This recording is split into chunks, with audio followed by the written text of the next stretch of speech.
We are here in Innsbruck and having an exclusive interview with Jon Hiseman, the founder of the legendary Colosseum, which played tonight here at the Tribe House. So welcome, Jon, in Innsbruck. Hello, hi. First question. Colosseum, the original band, started in 1968. And you did some great albums, and then after the live album, which is one of the best 10 live albums ever in rock and prog rock music, the band split. Can you tell us your story about these times and the split, and also this fabulous reunion which comes after the Colosseum 2, 1949, with the original Colosseum? So some memories mixed, and about a little bit of story about that our fans know a little bit more about Colosseum. Well, I formed the band with an idea to mix jazz solos with rock rhythms and vocals. And the problem was that none of us were really writers. We'd always been instrumentalists, we'd always played. And suddenly we had a band, and if we were going to do our own music, we had to become writers. So the writing in those days was not easy. And we created these Valentine Suites and these tracks like Skellington and Los Angeles, but it was hard work. This was not an easy game to play. Because it was not just improvised music, it was composed music. And the problem was, we weren't doing simple songs. Yeah. We were actually trying to create something different from what Pat Boone or Bing Crosby would sing, okay? So the problem was, we found this very hard to do. And the way we did it was we would get to gigs early, and we would do our rehearsing on the stage. Really? Instead of the sound check. You know, the crew would be sound checking, but we'd actually be rehearsing new material. That's awesome. Oh, that's awesome. And we've got to remember, we were working almost every day of the week, so it was possible to do this, but it wasn't possible to stop for 3 months and write an album. We were working every night, so you had to do this on the road. So all the music was written and rehearsed on the road. And finally, after we finished the Daughter of Time album, I had this idea to record a live album, because we had done a gig at the Circus Corona in Munich, and somebody underneath the stage recorded the show, and it was taken to Italy, and they pressed thousands of LPs, a bootleg called Colossal Live. I understand. So I went to my manager, Jerry Braun, and I said, look, I think the next album we should do a live album. I said, I think this band is better live anyway. And he said, well, I'll only do it if it's all new material. I mean, the first thing he said was, live albums don't sell, so we can't do this. Yeah. And I said, no. I said, look, and I showed him this thing. I said, all we ever sign is Colossal Live, which is this bootleg. So I said, it's no good telling me it doesn't sell. This is all we're signing. Yeah. So he said, okay, if it's all new material, you can do this. So we then started for 9 months to actually rehearse on the stage before the gigs all those new songs that are on the live album. Really? And we built them up. They were written, you know, Dave would write, I would write a set of lyrics, Dave would write some music, and they were built up in the round on the stage with everybody contributing. And then we recorded the first night of the live album, and there was no mobile. We had to take a studio apart and take the studio in the back of the lorry up to Manchester, and then reset the studio up in a room. Yeah, it was ridiculous. It was crazy. I mean, it was completely crazy. And we played, and then the gig went very badly, and we played terribly. And in the dressing room after the gig, there was the most terrible argument, row. Terrible. I mean, everybody shouting at everybody, you know. And when we went back on stage, Clem said, right, he said, I'm not doing any of the numbers that we rehearsed. He said, I want to just go back and play a simple number. And so we walked on stage and we played Stormy Monday Blues, and we had never played it before. That was the first time we ever played it. And if you listen to the record, I stand up and I say, I don't know what we're going to do now. I actually say that on the record, which is absolutely true. And Clem starts to play, and Chris starts to sing Song Me Monday, and that was the first time we ever played it, okay? So the thing was that we then went into a studio to listen to the tape, and we decided it was terrible. No, sorry. We then went and recorded another night somewhere else. Yes. Because we were recording 6 nights. Yes. And then we went into a studio and we played. We thought the first one was terrible because of this row. Yes. So we then went into the studio and we listened to nights 2 and 3 and 5 and we said, well, we can't, mate, this is dreadful. And Jerry Bron said, I think you should listen to the first one. And we said, no, it's impossible. We hated it. And when we listened to the first one, we realised how good it was. It wasn't. And here's the interesting thing. You see, if a group is really good at what it does, and it plays so much, and it comes off stage as musicians and said, hey, that was great, that was brilliant, it's probably too much you're right. for the recording. And it's a funny thing, Barbara made a live DVD in 2005, and this DVD, halfway through, her drug stopped working, and you know, everybody came off the end of the first half and said, you know, this is absolutely terrible. We can't possibly, you know. And I thought to myself, don't worry, John, you've been here before. I bet this works. and when we got back to the studio, it was exactly the same. The guys didn't think it was good, but when they saw it, they thought, Jesus. And that's very interesting. So it's very possible as good musicians to play too much, which then doesn't work when you come to see it or listen to it. But in a live situation, of course, it's a lot of fun. So anyway, that's the story of the recording of the live album. But having done that, we then started to write more material. And the live record had been so successful that we began to be afraid that this was going to be very difficult to follow.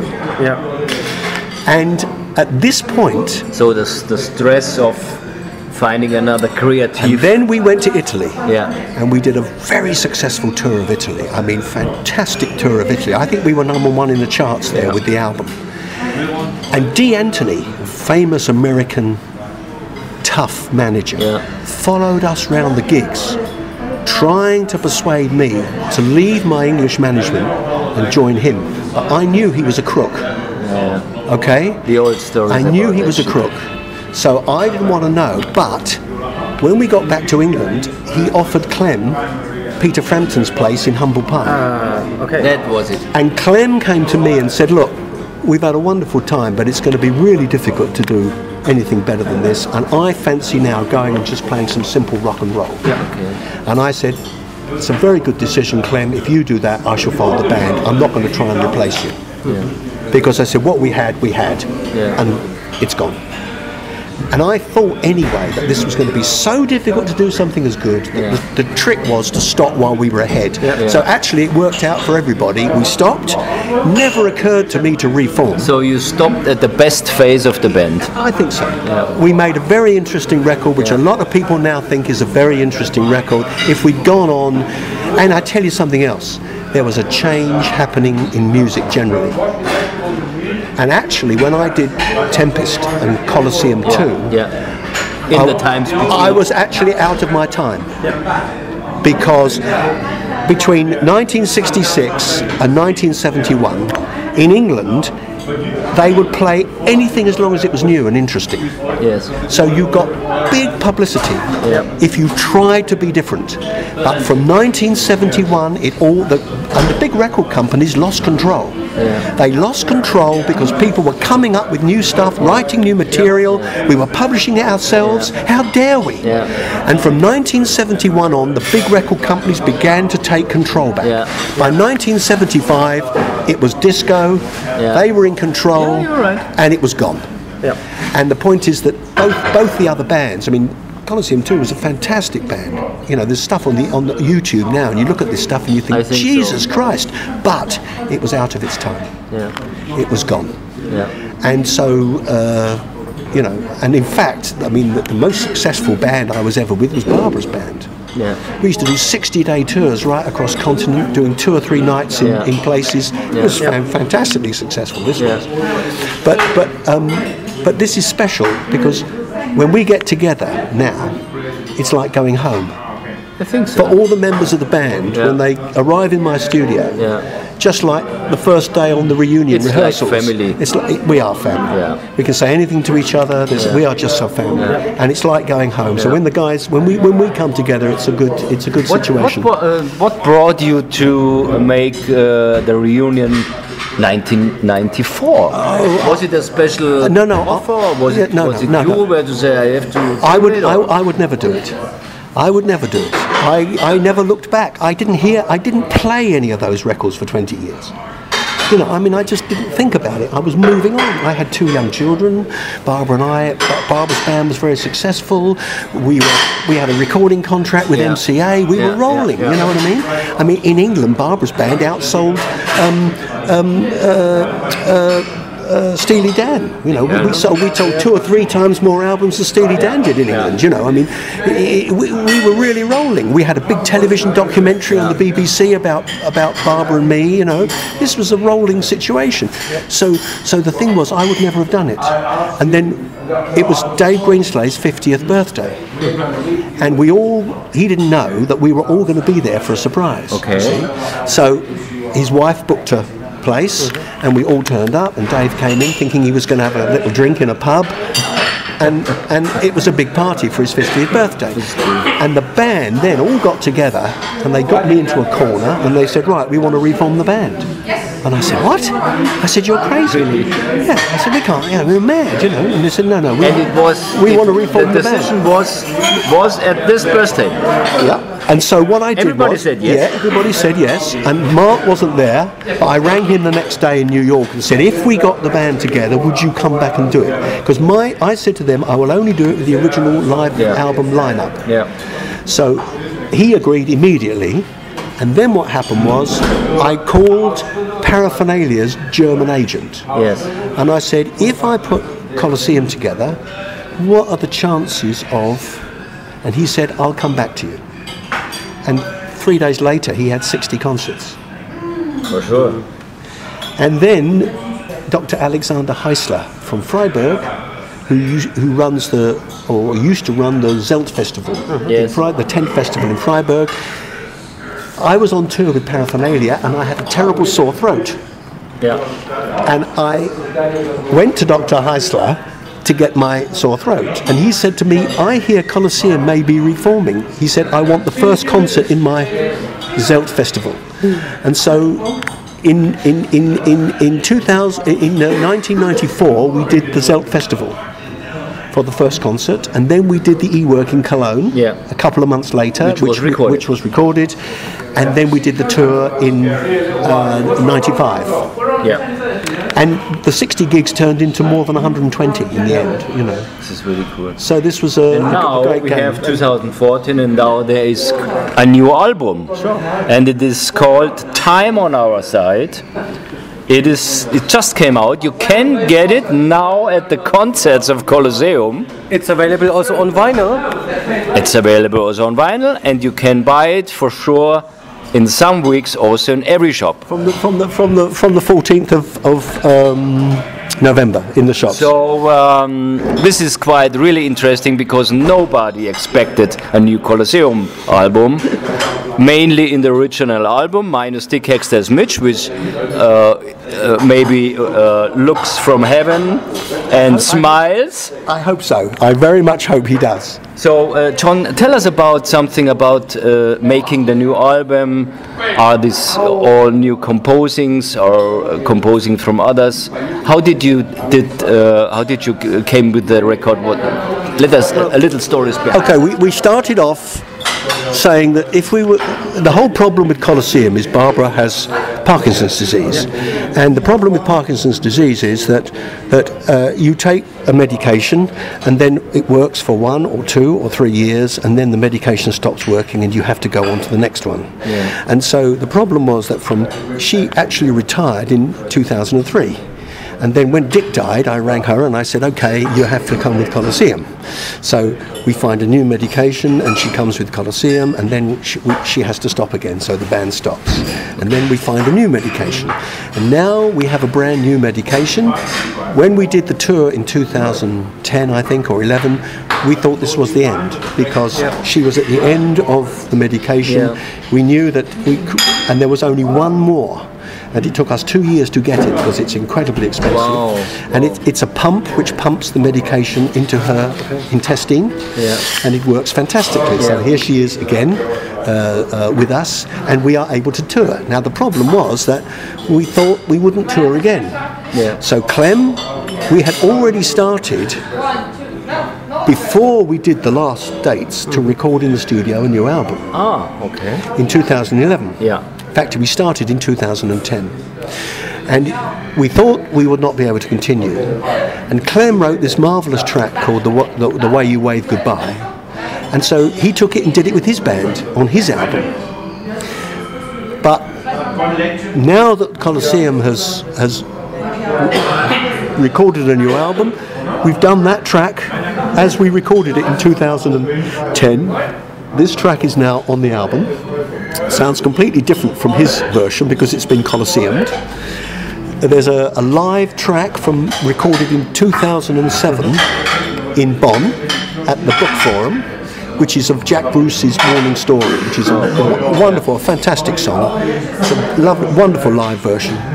And then my daughter, Barbara's daughter, my daughter, Anna Gracie, she wrote a marvellous blues, which Dick Exley Smith heard it first when he was alive and said, oh, we must do this, and then he died and we didn't do it. And Chris heard her singing this in the studio as a demo, and he was so knocked out, he said, look, we must do this, and Anna must do it as a duet with me, because she sounds so fantastic. It's an honour. Yeah, so they did it as a duet.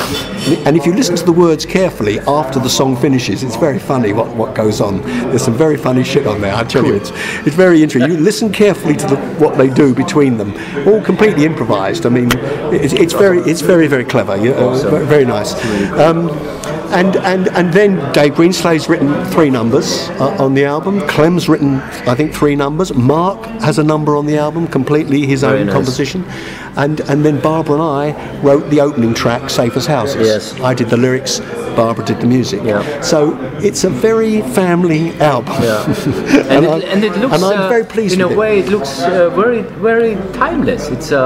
It's just cool music. Yeah, so it's not this kind of bring back the retro feeling or something. No. Look, it's modern music played from very good musicians. You cannot have Daughter of Valentine anymore. No. These days are gone. You know what I mean?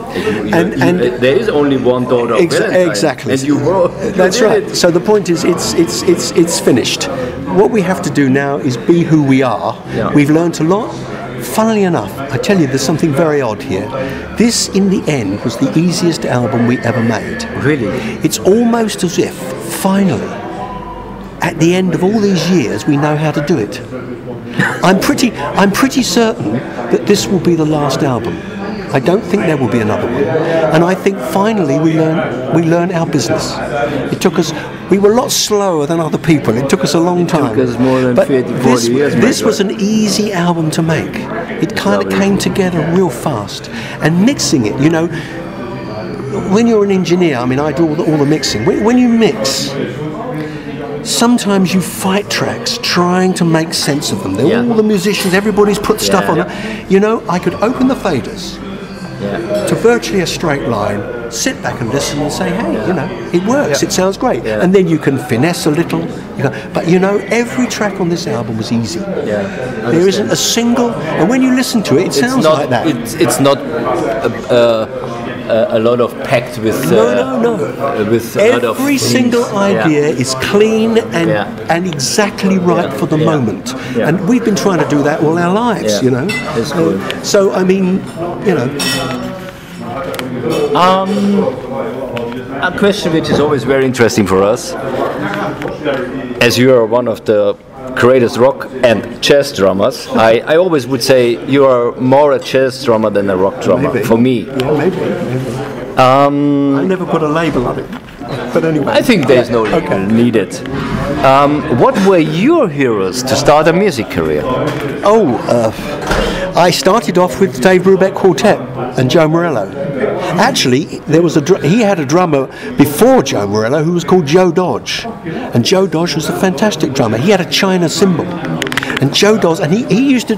The early modern jazz drummers used to drop bombs. We used to call it dropping bombs. So they play t t t t t t t gaggedy boom t t gaggedy boom t t t t t gaggedy boom t t t t t gaggedy boom t. You see, this was what Joe Dodge did, and this is where I started. You know. So you want to drop the bombs too? And this is where I started, and then of course Joe Morello was a.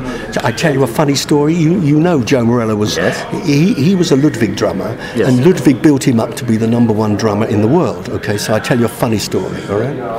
In 19. God, I mean, this is a problem. When was this now? I've got to get this right. Well, do you know something?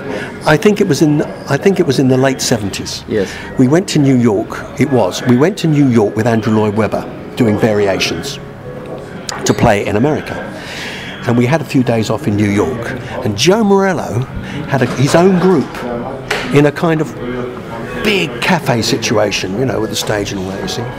So anyway, we went in there to listen, and Joe was one of my, my first heroes. So basically, it was fantastic, you know. And then Barbara said, I'd like to sit in with him. I'd like to get up and have a play with him, you see. So we call over the maitre d', and she said, look, my wife's one of the great European saxophone players, and she'd like to play with John Will. And he said, the only chance you can do that is Friday night. And we were going back on Saturday morning. Mm-hmm. So he said, if you come back on Friday night, the little lady will be able to have a play. Okay.